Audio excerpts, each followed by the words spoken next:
বর্ষার দিনে তো খিচুড়ি আমি অনেক ছেড়েছি, তা খিচুড়ি তো আমরা অনেক খেয়েছি, নিরামিষও খেয়েছি, আমিষ খেয়েছি। চলুন আজকে একটা ভিন্ন স্বাদের মটন খিচুড়ি খেয়ে দেখি। মটন খিচুড়ি কেমন লাগে খেয়ে দেখি। তার জন্য আমি এখানে 300 গ্রাম মটন নিয়েছি। ঠিক 300 গ্রাম মটনের জন্য 300 গ্রাম পেঁয়াজ কেটে নিয়েছি। 300 না, সরি বাবা, 250 গ্রাম পেঁয়াজ কেটে নিয়েছি, 200 গ্রাম টমেটো কেটে নিয়েছি, এখানে 100 গ্রাম ক্যাপসিকাম নিয়েছি, এখানে 7-8টা কাঁচা লঙ্কা চিড়ে নিয়েছি। আর মশলা সব আপনাদেরকে একে একে দেখাবো। 300 গ্রাম ডাল, 300 গ্রাম চাল। মশলার উপকরণ এখানে ছোট্ট একটা টুকরো তেজপাতা নিয়েছি, এখানে নিয়েছি কয়েকটা 3টে শুকনো লঙ্কা, এখানে একটুখানি মৌরি, এখানে ধনে নিয়েছি, এখানে নিয়েছি এমনি জিরে, গোটা জিরে, 5টা ছোটো এলাচ, একটা দারচিনি। ঠিক আছে, এইগুলো নিয়েছি। লবঙ্গ যেন দেবেন না, লবঙ্গ দিলে কিন্তু কিছু টেস্টটাই নষ্ট হয়ে যাবে। লবঙ্গ এখানে অবশ্যই আনবেন না, এটাকে ভেজে একটা মশলা তৈরি করবো।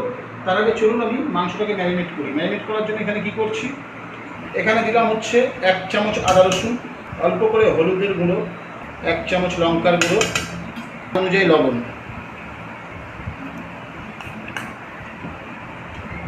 দেখুন ভালো করে ম্যারিনেট করছি। আমি কিন্তু মাংসটাকে পুরো কিমা করে নিয়েছি, পুরো কিমা করে নেবেন, যেহেতু চর্বিটা গলে যায় বলে চর্বিটা আমি কিমা করে নিই। এইভাবে ঠিক সুন্দর করে, এরকম সুন্দর করে ম্যারিনেট করে রেখে দিতে হবে। আমি এটাকে 20 মিনিটের জন্য ম্যারিনেট করে রেখে দিই। চলুন এবার উপকরণটা 300 গ্রাম চাল আগেই ভিজিয়ে নিয়েছি, আর 150 গ্রাম নিয়েছি সোনা মুগ ডাল, আর 150 গ্রাম নিয়েছি মসুর ডাল। চলুন এবার মশলাটাকে ভেজে ডাস্ট করে দিই, আর ডালগুলোকে ভেজে নিই। দেখুন চাটু এখানে আমি বসিয়ে দিয়েছি, দেওয়ার পরে আমি শুকনো লঙ্কা 3টে দিয়ে দিচ্ছি চাটুর উপরে। প্রতিটা মশলা এর উপরে দিয়ে দেবেন।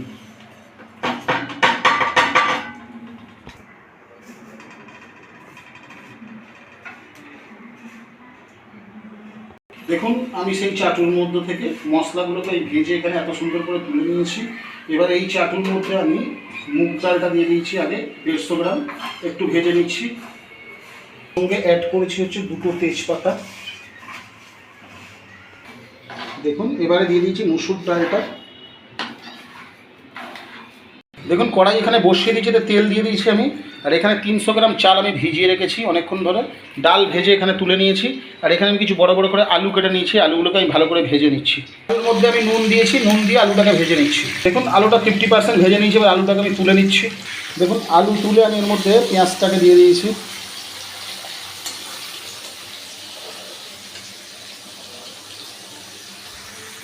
পেঁয়াজটা ভাজার সময় দিয়ে অবশ্যই লবণ দিতে ভুলবেন না, অবশ্যই লবণ দিয়ে দেবেন। লবণ কিন্তু অনেকবার ব্যবহার করছি, সেই বুঝে ব্যবহার করবেন। দেখুন পেঁয়াজটা 70% মতো বয়েল হয়েছে, আমি ওর মধ্যে ক্যাপসিকাম দিয়ে দেবো।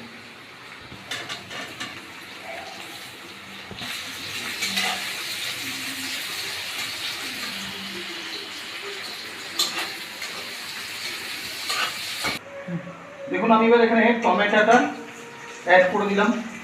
টমেটো অ্যাড করার পরে টমেটোটাকেও এটাকে বেশি আমি কিন্তু একে 100% করবো না, কারণ হচ্ছে এবার খিচুড়ির মধ্যে আমার আবার ফুটবে, সেই জন্য 100% আমি করছি না। যদি এবার টমেটোটা এর মধ্যে অ্যাড করে দিয়ে ভালো করে, নুন আমার দেওয়াই আছে, নুন এখানে লাগবে না, নুন আমি হাঁড়ির মধ্যে যখন দেবো তখনই ফেলে দেবে। প্লাস ম্যারিনেট করা মাংসের মধ্যেও নুন দেওয়া আছে। অনুরোধ রইল বাড়িতে একবার ট্রাই করবেন, করে কমেন্টে আমাকে জানাবেন। তার কাঁচা লঙ্কা ছেড়া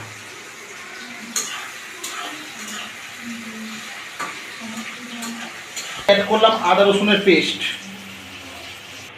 এর মধ্যে দিচ্ছি হচ্ছে একটু ধনের গুঁড়ো,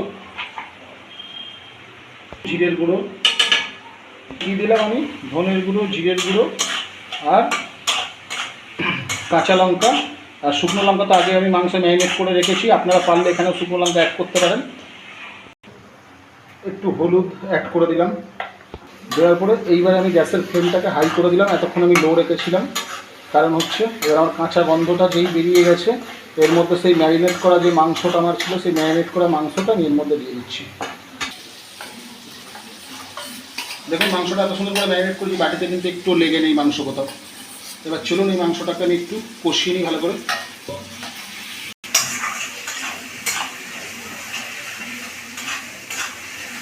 দেখুন এটা কিন্তু শুকিয়ে যাচ্ছে, শুকিয়ে গেলে আপনারা এখানে তেলও ব্যবহার করবেন না, কোনো কিছু ব্যবহার করবেন না, এটা এইভাবে নাড়তে থাকবেন।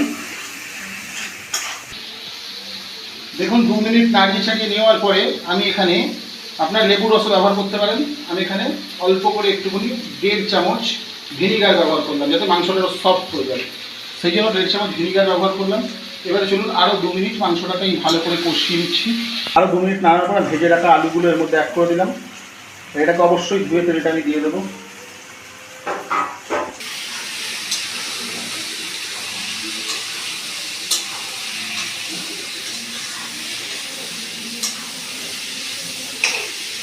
দেখুন এবার সেই আদা রসুন ধোয়া যে জলটা আমি রেখে দিয়েছিলাম সেই জলটা আমি এর মধ্যে অ্যাড করে দিচ্ছি, ফুটিয়ে নিচ্ছি। অনুরোধ রইল ভিডিওটা একটু বড় হবে কিন্তু দেখবেন, প্রতিটা স্টেপ ফলো করবেন। দারুণ টেস্ট, এখনই যে স্মাইল উঠেছে মনে হচ্ছে এটা দিয়ে আমাদের শুধু ভাত খাওয়া হয়ে যাবে। দেখুন গ্যাসের ফ্লেম আমি অফ করে দিয়েছি, আমার মশলা রেডি। আমি এটাকে এবার নামিয়ে নিচ্ছি, নিয়ে এবার চলুন হাঁড়িটাকে বসিয়ে দিই এখানে। দেখুন এবার হাঁড়ির মধ্যে আমি জল দিয়েছি। জল দেওয়ার পরে আমি এখানে দিয়ে দিচ্ছি হচ্ছে 1 চামচ হলুদ। কেন খিচুড়িতে লঙ্কার গুঁড়ো যত কম ব্যবহার করবেন তত ভালো, কারণ হচ্ছে খিচুড়ির রঙটা সবসময়ের জন্য খিচুড়ির রঙটা থাকবে হচ্ছে সবসময় খিচুড়ির রঙটা থাকবে হলুদ। যত কাশ্মীরি লঙ্কার গুঁড়ো ব্যবহার করবেন লালচে একটা ভাব আসবে, কিন্তু খিচুড়ি লালচে ভালো লাগে না, হলুদ রঙটা দারুণ লাগে। চলুন দিয়েছি, এবার এর মধ্যে দিচ্ছি হচ্ছে দেখুন লবণ। অবশ্যই স্বাদ অনুযায়ী দেবেন লবণ, আপনারা কেমন লবণ খান সেই বুঝে দেবেন। দিলাম লবণ, দিলাম 1 চামচ চিনি,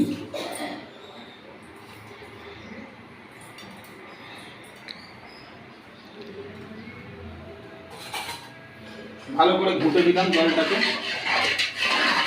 ভালো করে ঘুটে দেওয়ার পরে সরাটা চাপা দিয়ে আমি জলটা গরম হওয়া অবধি অপেক্ষা করব। আর একটা টিপস হচ্ছে, এটা খুব টিপস। দেখুন যখন মশলাটা আমি করে রেখে দিয়েছি, মশলাটার মধ্যে কত সুন্দর করে তেল ছেড়েছে দেখেছেন, ঠিক এইভাবে তেলটা ছেড়ে দেবে, কিন্তু পুরো বয়েল হয়নি। দেখুন ঢাকনাটা আমি তুলে দিয়েছি, কারণ আমার জলটা পুরো গরম হয়ে গেছে। এবারে যে ডালটা আমি ভেজে রেখেছিলাম সেই ডালটা সবার আগে আমি এখানে দিয়ে দিচ্ছি। এবারে ডালটা সিদ্ধ অবধি আমি চাপা দিচ্ছি। ডালটা আমার আগে সিদ্ধ, তারপরে চাল কেন আমার এখন ভেজানো আছে। আমি এখানে আজকে কিন্তু সিদ্ধ চাল নিয়েছি, এখানে আতপ চালও নেইনি, গোবিন্দভোগ চালও নেইনি। আমরা যে চালে ভাতটা খাই সেই সিদ্ধ চালটা দিয়ে আমি করছি, কেন ওটা সিদ্ধ চালের টেস্টটা বেশি আসবে। পুরো ফুটে গেছে আমার। এবার আমার সেই ভেজানো চালটা আমি এর মধ্যে দিয়ে দিলাম আস্তে আস্তে। দেখুন আমার সেই মশলাটা এবার আমি এর মধ্যে দিয়ে দিচ্ছি, হয়তো আপনাদের দেখাতে পাচ্ছি না। দেখুন মশলাটা আমি এখানে দিয়ে দিলাম। এখানে এবার আমি ফোটা অবধি অপেক্ষা করব। আমি আর একটু চাপা দিয়ে দেবো 5 মিনিটের জন্য, কিন্তু এখানটাই দাঁড়িয়ে থাকতে হবে, আপনাদের সাইডে গেলে হবে না, কেন ফুটে না হলে পড়ে যাবে।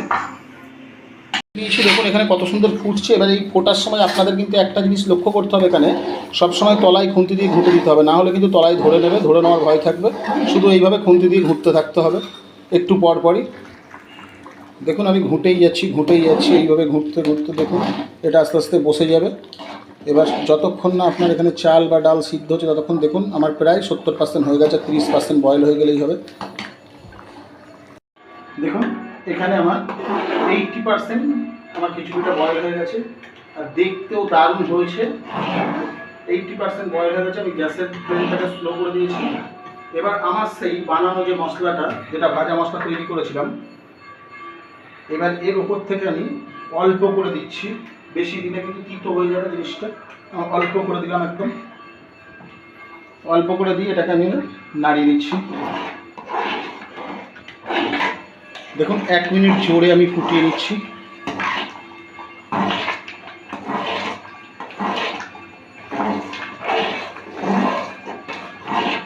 দেখুন ফুটিয়ে নেওয়ার পরে আমি কাজটা করছি, এই সরাটাকে আমি এখানে চাপা দিয়ে দিলাম।